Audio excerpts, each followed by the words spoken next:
What's up, guys? I'm Tyler. And I'm Brittany. And you see us here in the garden. But I got news for you. This video is not in the garden.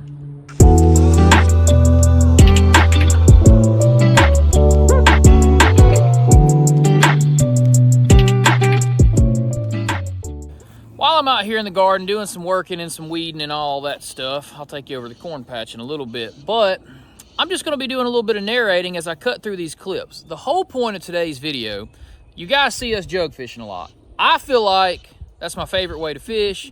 I do like to bass fish, but I really like to throw jugs out. They're fun to just chunk them out and let them do their thing and chase them around when you get fish on them. And there's always the potential, like you've seen in that one video about 2 weeks back, to catch a really big fish. It was like the size of Brittany. So, yeah, I'm gonna cut to this point of how to make jugs and how to put them out. So I'm gonna go through some clips of that and I'll touch base with you guys after we get through that little fishing trip, and we'll show you some garden stuff in the end. Stay tuned. Okay, we got these pre-marked out at 24 inches. So we're cutting our 3/4 PVC 40, schedule 40 pipe to 2-foot sections.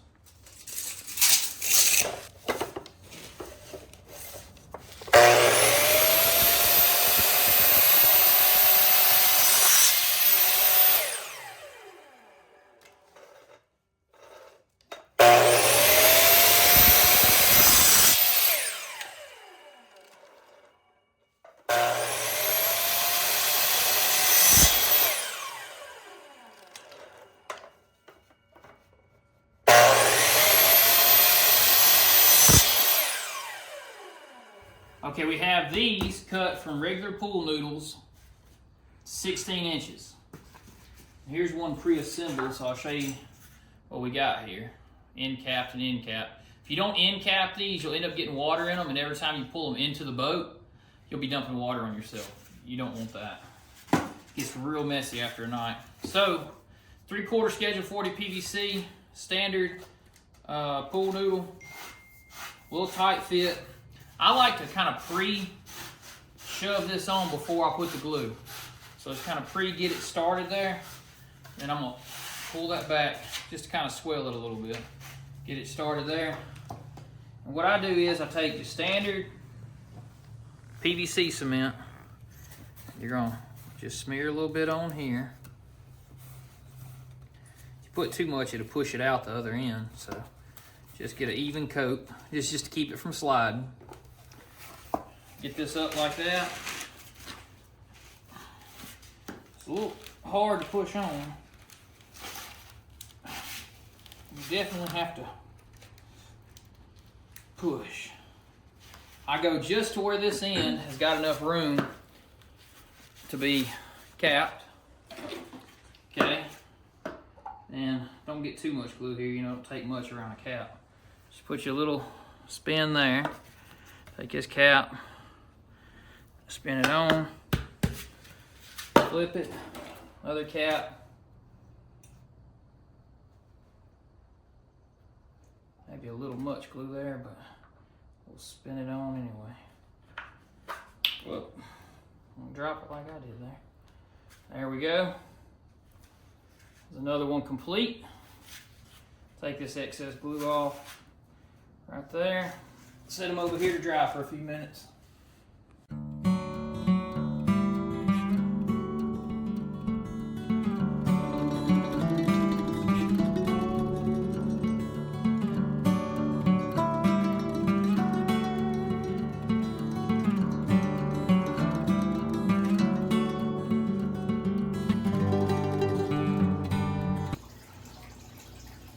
Okay, we're tying some up, and I'm gonna show you guys how we tie them. Okay, so I got Joe came over. It's late night before we're going fishing. He's gonna show you how we tie these up. Let's go. All right, then. I just tie them with the 3 wraps in this here loop. Makes a loop. He wraps it 3 times, pulling the tag end out every time. And then cinch it down. Cinch it down. And now, what we didn't say, we put up the line. We went ahead and put 2 weights. You'll see they slid up to the jug here. All right, get out of the way just a minute. Let's see. Yep. 2 weights. So he just made a jam knot under here so that he has a tag end right there to put a hook on. So you got about a foot distance between your weight and your hook. Wouldn't you say about a foot? Yeah, a foot, 18 inches, somewhere around there. All right, now he's gonna snell a hook on. Just something so when you put your bait on there, it don't have no weights on the bait. You got your weights up above the bait. And that's just how I do it. We've made a many of them, ain't we? Yeah. Man, you pull as hard as he wants to, he ain't gonna untie it. I'll show you these out in the field working tomorrow, but I just want to show you how we were making them. So he's just snelling a hook on. You can look up a snell knot if you can't follow what's going on there because he's tying quick. But once he's snelled, we use a lighter to burn them, and we're done. Yeah. We got 20 of them tied, 20 new ones. We're going to take them out and see if we can put some fish on them tomorrow. Of course. Yeah, the last one, the lighter goes out. See if mine will work. Oh, he got it. He's just melting the end so that it doesn't come unfrazzled. There we go. Good to go, so that's what you're looking at. Then we just wind them up just like we got those wound up right there. First one of the day? Yeah, first one.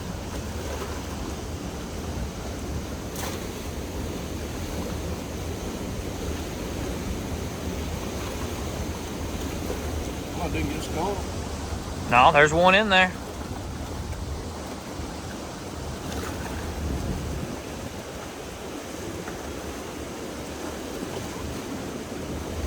Joe may have got here a little earlier than we did. He may have already caught most of the bait.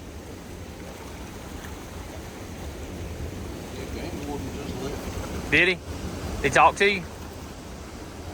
He knew you was on the up and up. He said, I see that man right there on the up and up. All the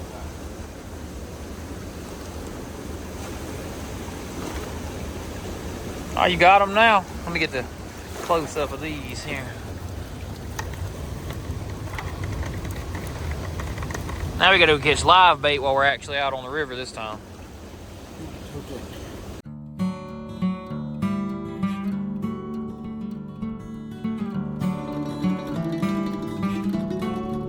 I mean, he tried. You got to give him an A for effort.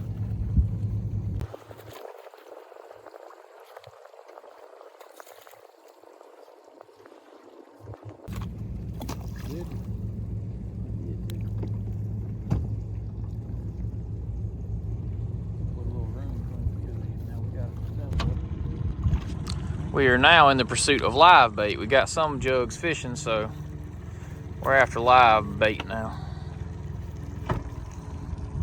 We'll put Joe to work. Brittany says she was so cold out here, she put on my jacket, her jacket. She may even have A's jacket on right now. I do not.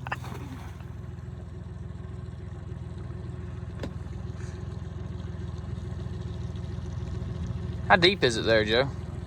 About 7, 8 feet. I'm getting 7 on this meter back here. You guys know that I love my birds of prey, right? That, my friends, is a bald eagle. Nothing more American than that. Also, for a person like me, that's a falconer. I love to see them. Coming up on our first jug here that has a potential fish on it. It was just doing some dancing. We're gonna let Aiden grab it if I can get close enough to it. Am I going good?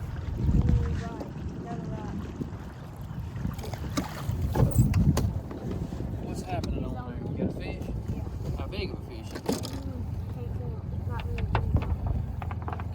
Oh, let him out, let him out. All right, ease down. Full flat head. All right, let Daddy get his hand in it. Look at that. That's a nice flat head. Get him unhooked here. Right in the corner, Joe. That's where it's supposed to hook him.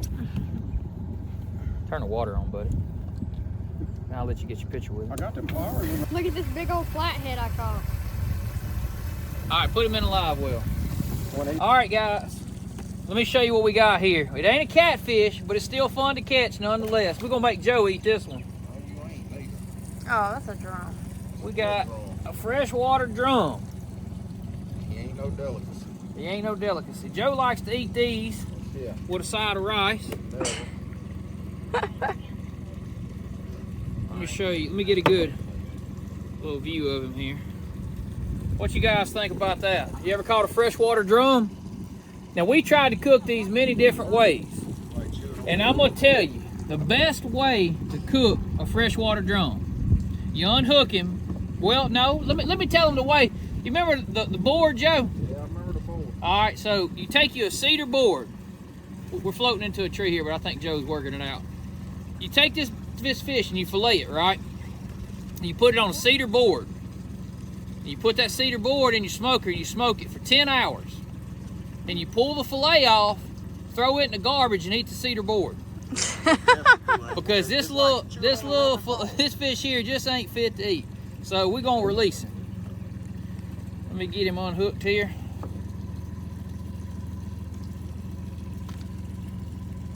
All right, I'm gonna let that run by you. It ain't no hooks on it. All right, now look, I'm gonna show y'all a little catch and release. It was cool. It's fun to catch though. No doubt we enjoyed, catching the fish. But watch this. Off into the deep blue. We are pulled over to the sunny side so that we can be in the warm for a little bit. The high today wasn't but like 62, so it's not exactly hot out here. Feels good though.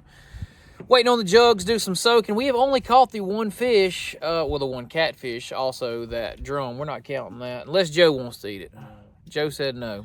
All right, so we're letting the jugs soak for about another hour.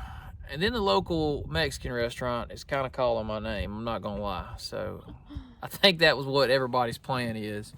Let's see what these jugs do over the next hour. I hope that I'm going to get more footage of this fishing trip other than those two fish to show you guys. But sometimes it's that way. Sometimes you just don't catch them all. Yeah, I hope we're going to get to eat more than the bait. Yeah, and if we don't catch anything else, Joe's eating the bait. No. He doesn't know. All right, we're picking up our jugs, and we're heading home. This one's moving. I'm just going to step back, let Aiden have it. It's been a long day. I'm going to let him get this one in. What you got? Another drum. Another drum? Yep. Is this one for Joe? Yep. Here you go, Joe. Gas for Joe. We're going to release this fish. I don't think Joe really wants to eat them. Pretty fish, though. They are pretty. Well, we didn't mean to, but we went drum fishing today. Yeah, we apparently have went on the best day if you were after big drum.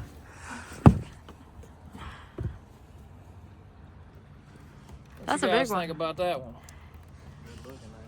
It's a pretty fish.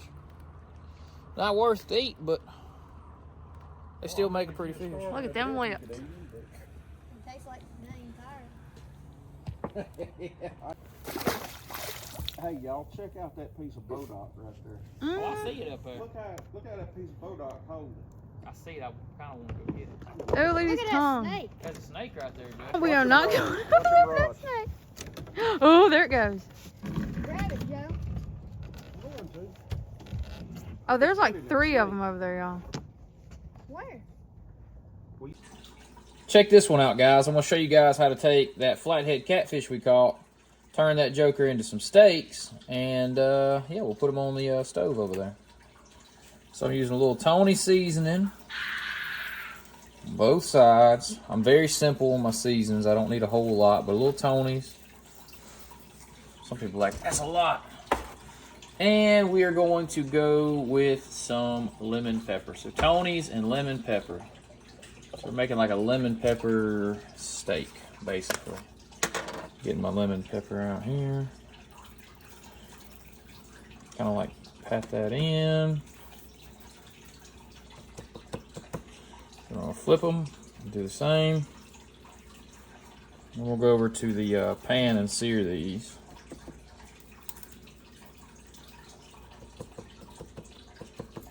All right, let's go to the pan now. Okay, we're gonna take them over to a pan. We just got about a tablespoon of butter down in here. And we're gonna ease these over in here. Now we're gonna let those sear before we flip them. Let's cut into it and see what we got here. All right. Let's see. Firm white meat. You almost got like a pork-esque firmness to this flathead catfish. So now let's throw this in and see what we got. How is it? I would describe it as the softest, juiciest pork you've ever had. Because it's got like a white, clean meat taste.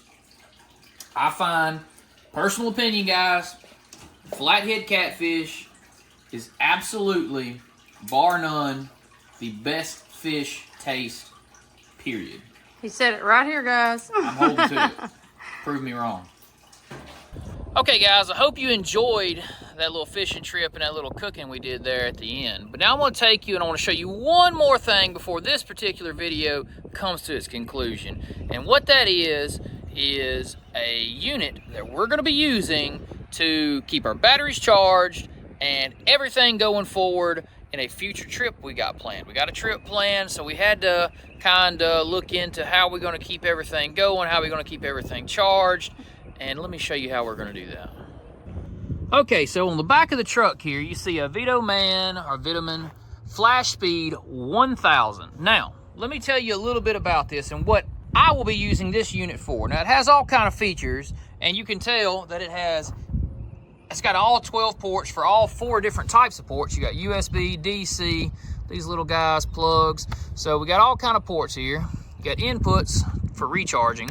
I can plug this in to my house, DC or whatever, AC. Plug it into the house, and it takes 70 minutes to completely recharge this. Right now, I currently have a battery pack for my drill. So I've got some future stuff coming up where we will be out camping and whatnot, and we might need, you know, some different battery powered things. And of course, I would not be shooting this video without being able to power those things. So this bad boy right here on our camping trips can power a fan for up to 21 hours, can charge a cell phone up to 74 times. So check this out. I'm gonna add another feature here. You got a jumper cable feature, so if you were to break down, could jump off something. That's pretty neat. Now I'm gonna plug in a couple random things and show you guys what all you could do with this. I know I'm being corny here, but I do want to show you just some random tools that you could use. Now, you could take a big, heavy generator places. Now, this VTOMAN FlashSpeed 1000 is literally, like, you just pick this up and pack it anywhere you want to. But what I really like about it is, like, just as simple as a drill. Like, I need to go out to somewhere on the farm and drill something. But instead of taking a whole generator and all the things that, you know, come along with that, the heaviness and everything, I can just pack this on the back of the lawnmower, the tractor, whatever, and instant power. I mean, I'm sitting here at 99%. I've been playing with this for a hot minute. Just, you know, I was kind of seeing how long it would take to go down 1%, but I haven't even got it to go down 1%. I could have done drilled 4 holes by now. So I'll grab a couple other tools from the shop just to show you things you might use around the farm and where this would come in handy for you. All right, so let's get to the main point and the reason that we at Wallace Farm and Sawmill would use a unit like this. Now, other than using it around the farm and using it for drilling stuff or charging our batteries for such as I've got a cordless weed eater's Craftsman. It's pretty cool. I like that thing. That's the first battery you've seen I had plugged up here. But we couldn't shoot any of this footage without, say, like our GoPro. Now, if you look down here, we have USB. This is the standard USB-A output, and we have USB-C. Now, USB is a standard USB plug. We go into here, come up to my GoPro, or we got USB-C on this end. Now, let me show you something really cool that I do like as far as the variety that's offered on this particular unit. We got USB-C on both sides on this unit, right? This is what I use to charge my phone, to use to charge my GoPro. it even offers that. So I can go USB-C to USB-C. And it gives me multiple options and multiple plugs. So that's a very good thing. It's got storage up in the top. This is the cord that we use right here on your input. You can also use this, you can use the solar input, and you can charge with solar, you can charge with DC from your truck, and you can charge AC from your house by putting this directly into there, and 70 minutes later, you got a fully charged battery. So it doesn't even take long, a little over 1 hour in your house. Guys, for the ones that made it through to the end, we appreciate you. We appreciate you sitting through and watching our little battery unit over there, because it's definitely going to come in handy for us to keep these videos pumped out as we make adventures throughout the whole southeast here. But anyway, let's get to the end of this thing, guys. We got to wind it up. What do you got, Miss Brittany? Don't forget to check out our Patreon and our Instagram page. That's up and rolling too. So check us out on there. And also we have our merchandise for sale. These will all be in the link below in the description. So go to the description below, guys. Drop that box down. You'll see the links to everything. Follow me on Instagram. Follow us on Instagram. Hey, it's on your shoes. Yeah. So anyway, follow us on Instagram, guys. And yeah, till next time. See ya. Bam.